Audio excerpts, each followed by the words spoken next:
南米大陸の南の端に位置するパタゴニア地方、プンタノルテと呼ばれる海岸が今回の舞台。この海岸に毎年春になると繁殖のために上陸してくる動物がいます。それがオタリア。オスが持つ立派なたてがみから英語でシーライオンと呼ばれるアシカの仲間です。1頭のオスが10頭以上のメスを従えるハーレムを作るオタリアは今子育ての真っ最中。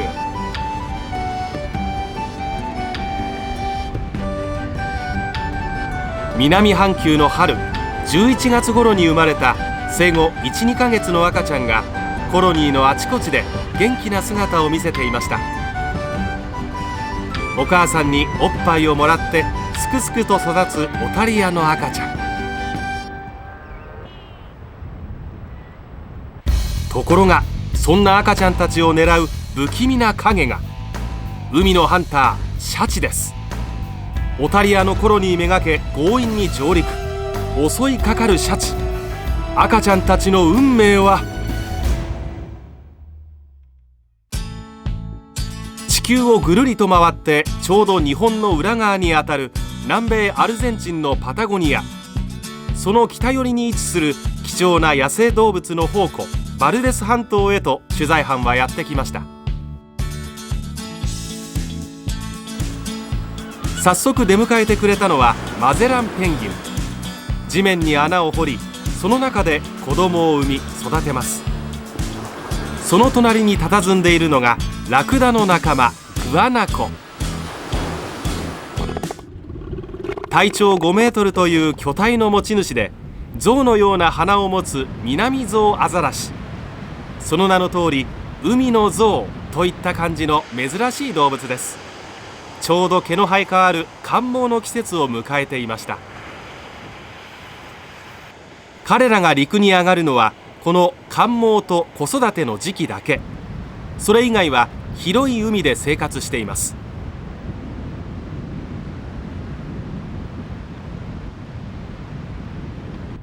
生後 3,4 ヶ月の赤ちゃんも寒毛を終えてすっかり立派になりました。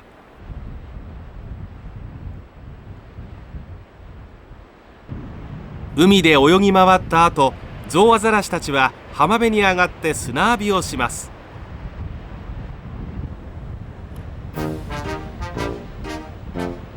実はこれゾウアザラシだけに見られる暑さをしのぐ行動。地面の下の冷たい砂をかけて体温の上昇を防いでいるのです。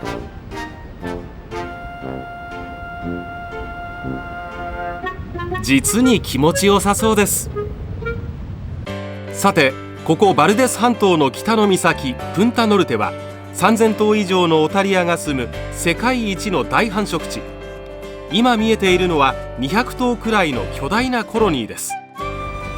生後 1,2 ヶ月の赤ちゃんたち。夏を迎えたバルデス半島は日中の気温が40度にも達します。そのため昼間は寝てばかりというのが赤ちゃんの日課です。夕方になって気温が下がると活動が始まります。地面に落ちている鳥の羽をくわえる赤ちゃん。お腹が空いて海に出ている母親の帰りが待ちきれないのでしょうか。手当たり次第に口に入れては泣いています。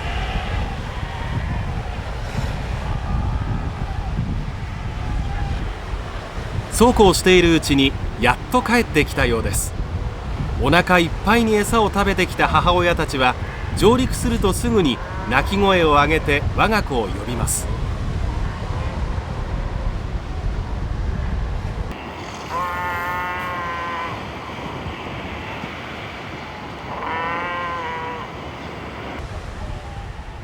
お母さんの鳴き声を聞き取って飛びつくようにやってくる赤ちゃん。オタリアの親子はこの鳴き声でお互いを確かめ合っているのです。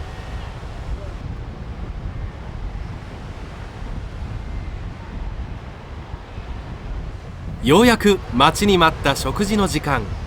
生後4ヶ月ぐらいまでオタリアの赤ちゃんはお母さんのおっぱいで育ちます。お母さんが出かけている間、何も食べていなかった赤ちゃん。至福のひとときです。しかしこんなお母さんの愛情が注がれるのは実の子に対してだけ。よその子には手のひらを返したように厳しくなります。オタリアのメスは自分の子供にしかお乳を与えません。なかなか戻らないお母さんを探してさまよう赤ちゃんを邪険に追い払うよその母親。随分と弱った様子の赤ちゃんがいました。もう長いことお母さんが帰ってきていないのでしょうか。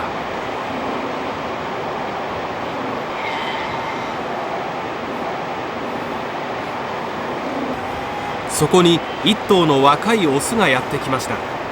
この赤ちゃんを心配するかのように鼻先を近づけます。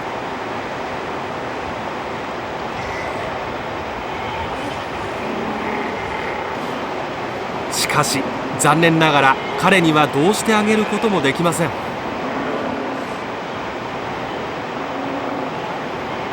この子を救えるのは実のお母さんだけなのです。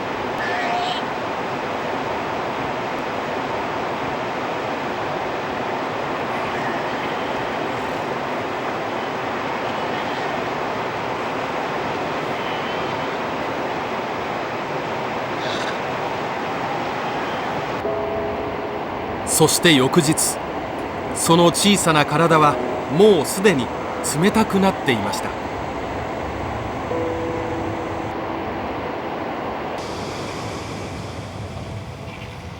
それを待っていたかのようにたくさんの海鳥たちが集まってきます。残酷な光景のようですが仕方がありません。一つの命が別の命に受け継がれていく、これが自然の営みなのです。おそらくあの子のお母さんは海で何かあったのかもしれません。もし母親が事故などで帰ってこなかったら、その子供の運命は絶望的なものになります。生まれてから最初の10ヶ月で実に 50% の死亡率。それが一見平和でのどかに見えるオタリアたちの厳しい現実です。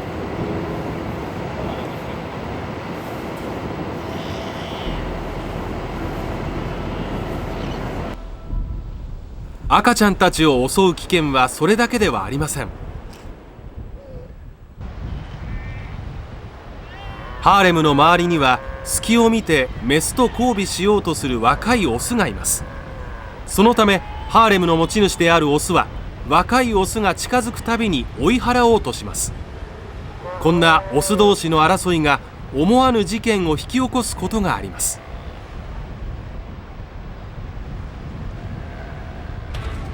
近づいた若いオスを追い払おうとするハーレムのオス。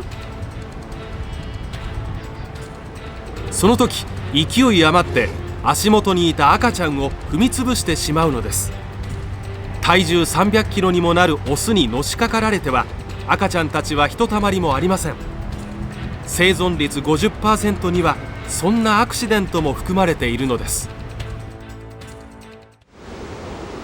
2月、日本は冬の最中ですが、ここバルデス半島は夏の真っ盛り。朝早くから母親たちは海に出ていきます。よちよち歩きをしていたオタリアの赤ちゃんも泳ぎの練習を始める時期になりました。とはいえ最初からスイスイ泳げるわけではありません。そこでまず利用するのが自然のプール。潮が引いた時にできる潮だまりで泳ぎの初歩的な練習をするのです。これなら安心してトレーニングができます。大人のオスともなると体長 2.5 メートル、体重300キロを超えるオタリア。その巨体ははっきり言って陸上生活には向いていません。それが一旦水の中に入れば、まさしく水を得た魚のように大きな体を軽やかに動かし、自由自在に泳ぎ回ります。そんな親たちのようになるため、毎日泳ぎの練習に励む子どもたち。4月から5月には彼らも親と一緒にこの土地を離れ、大西洋を回遊する旅に出なければなりません。その旅立ちに間に合わせるため練習に明け暮れるのです。ところがそんな彼らの前に思わぬ試練が立ちはだかります。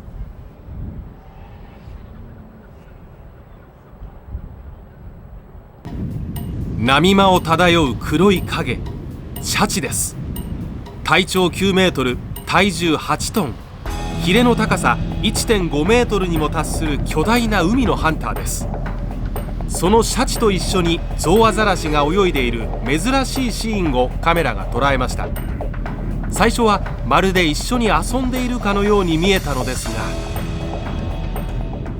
30分後、シャチの口に肉の塊が加えられていました。あのゾウアザラシの変わり果てた姿です。やがて海面が一瞬にして赤く染まりました。さらに自ら浜辺に巨体を乗り上げてゾウアザラシの赤ちゃんを襲うシャチ。毎年3月、シャチのこの地への到来がオタリアのコロニーにも大きな影を落とします。